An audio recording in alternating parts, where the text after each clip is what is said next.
नमस्कार, मैं Neeraj Kumar the roots of Bharat में आपका स्वागत है। आज हम एडल्ट्रेशन या मिलावट पे बात करेंगे।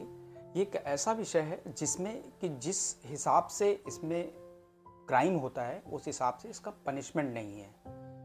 तो पहले हम बात करते हैं कि मिलावट होती क्या है। मिलावट यानी कि किसी भी प्रोडक्ट के अंदर उसकी क्वालिटी को इम्प्योर करना या उसको सस्ते में बेचने के लिए कुछ ऐसी चीज़ मिलाना जो लोगों के लिए हार्मफुल हो, वो मिलावट कहलाती है। तो इसमें हार्मफुल सब्सटेंस मिलाए जाते हैं जिससे कि माइक्रो ऑर्गेनिज्म जो लेवल पे या केमिकल ऐसे ऐड किए जाते हैं जो किसी भी व्यक्ति के स्वास्थ्य पे नुकसान पहुंचाते हैं। अब ये मिलावट किस किस तरह से होती है, जैसे कि आप देखिए कि दूध और जो बेवरेजेस हैं यानी पीने योग्य पेय पदार्थ, उनके अंदर पानी को मिलाते हैं। उसके अलावा कभी कभी उसमें केमिकल मिलाते हैं जिससे उसका टेस्ट इन्हेंस हो जाता है। उसमें कलर भी मिलाते हैं, ये यूरिया, मेलानाइन, अदर नॉन प्रोटीनस जो सब्सटेंस हैं उसको प्रोटीन प्रोडक्ट में मिला देते हैं। पानी या ब्राइन जो इंजेक्ट कर दिया जाता है कई बार चिकन्स जो होते हैं जैसे मुर्गी वगैरह है, जिससे उसका कि वेट बढ़ जाता है। हाई फ्रक्टोज जो शुगर होती है या केन शुगर है, इसको लोग शहद में मिला देते हैं जिससे शहद की क्वालिटी कंप्रोमाइज़ होती है। फलों को पकाने के लिए उसमें केमिकल्स मिलाए जाते हैं।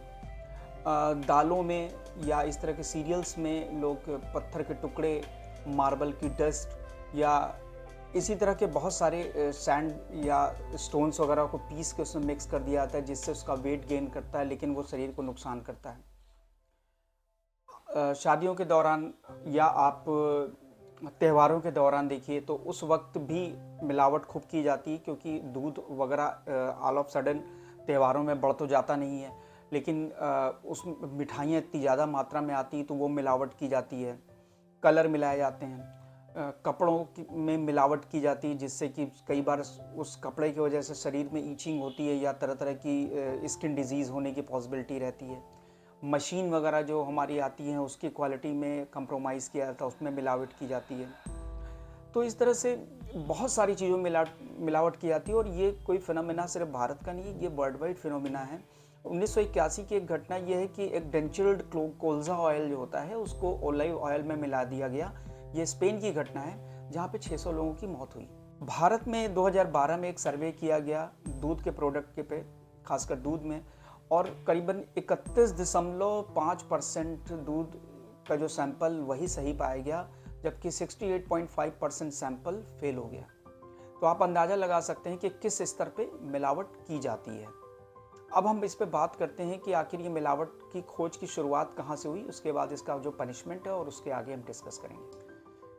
तो सबसे पहले मिलावट का जो सबसे पहली खोज 1820 में फ्रेडरिक एक्यूम ने खोज की, जिसमें उन्होंने खाने और जो पीने के पदार्थ होते हैं इनके अंदर मिलावट को सबसे पहले पकड़ा था। उसके बाद 1850 में एक स्टडी की गई जिसको आर्थर हिल ने की थी और इसको लैंसेट स्टडी के नाम से भी जानते हैं।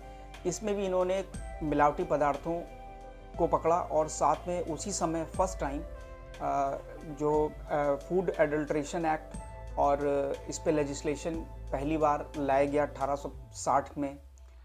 उसके बाद जॉन पोस्टकीट ने जो एक स्टडी 1875 में की, उसके आधार पे जो आज का जो मॉडर्न लेजिस्लेशन है इसकी स्थापना हुई, जिसके आधार पे आज जो सजाएं वर्ल्ड वाइड होती हैं उसमें की जाती हैं। अब इसके स्टेप एक आगे कि इसमें डिजीज़ क्या क्या होती है, तो इसमें आपके किडनी पे असर पड़ता है, आपके लीवर पे असर पड़ता है, ये बॉडी के सारे ऑर्गन में कई बार उसका इम्पैक्ट डालता है, आपकी जो स्मॉल इंटेस्टाइन जो होती है उसमें असर डालता है, इससे लोगों की डेथ भी हो जाती है। और जो कुछ एजेंट्स ऐसे होते हैं जो कैंसर के कॉज बनते हैं, यानी कैंसर के कारण बनते हैं। ऐसे बहुत सारे एजेंट जो फास्ट फूड में भी डाले जा रहे हैं, ये कैंसर के कारण बन जाते हैं। तो मिलावट का इतिहास ऐसा नहीं है कि सिर्फ ये आज हो रहा है, ये एंशिएंट टाइम में भी होता था और मॉडर्न पीरियड में भी जब मिलावट वगैरह पकड़ी जाती थी तो उस समय एक डिपार्टमेंट था जो कंटक शोधन सिस्टम के थ्रू इनको पकड़ता था और उस समय 45 पंड तक का उसमें पनिशमेंट था। इंडियन लॉ में जो मिनिमम पनिशमेंट सेक्शन 272 में जो इंडियन पीनल कोड में था वो मिनिमम 6 महीने की सज़ा या अधिकतम 3 साल की सज़ा और उस समय 1000 रुपये जुर्माना था।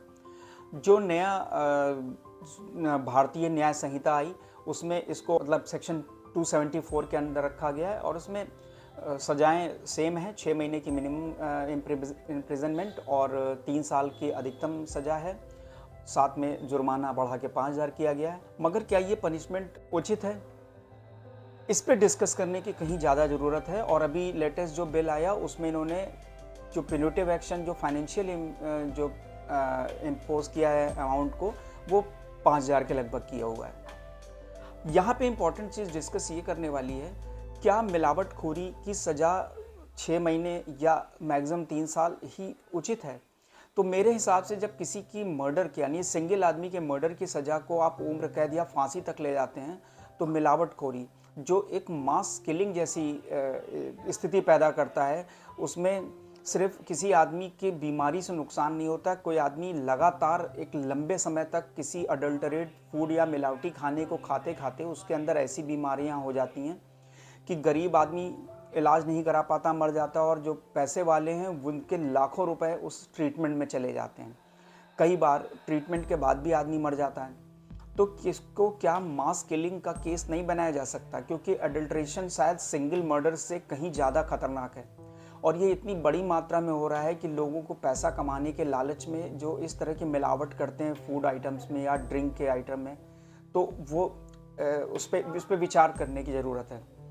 अब हम लोग ये सरकार से तो ये उम्मीद ही है कि इस पे और रिसर्च करें और एक रिसर्च करके ये फाइंडिंग निकालने की ज़रूरत है कि कितने लोग मिलावटी खाने को से बीमार होते हैं, उस पर कितना पैसा ट्रीटमेंट पे जाता है, क्योंकि बहुत बड़ा अमाउंट मेडिकल ट्रीटमेंट में जब जाता है तो लोगों की फाइनेंशियल कंडीशन ख़राब हो जाती है, घरों की स्थिति ख़राब होती है। तो इस तरह से सरकार से ये उम्मीद है कि इस पे एक रिसर्च करें और उस रिसर्च के आधार पे उसकी फाइंडिंग्स को निकाल के एक नया लेजिस्लेशन इनमें आना चाहिए। इसकी सज़ा उम्र कैद होनी चाहिए।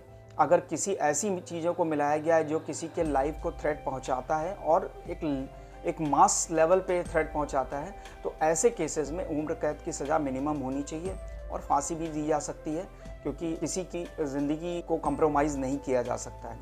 इसी के साथ मैं अपनी बात यहाँ ख़त्म कर रहा हूँ। प्लीज़ चैनल को लाइक करें, शेयर करें, कमेंट करें और सब्सक्राइब ज़रूर करें, क्योंकि सब्सक्राइब करने से मेरा मनोबल भी बढ़ता है। मैं इनकरेज भी होता हूँ कि इस तरह के टॉपिक्स को और ज़्यादा डिस्कस करूँ। इसलिए इसी के साथ विदा लेता हूँ। नमस्कार, धन्यवाद।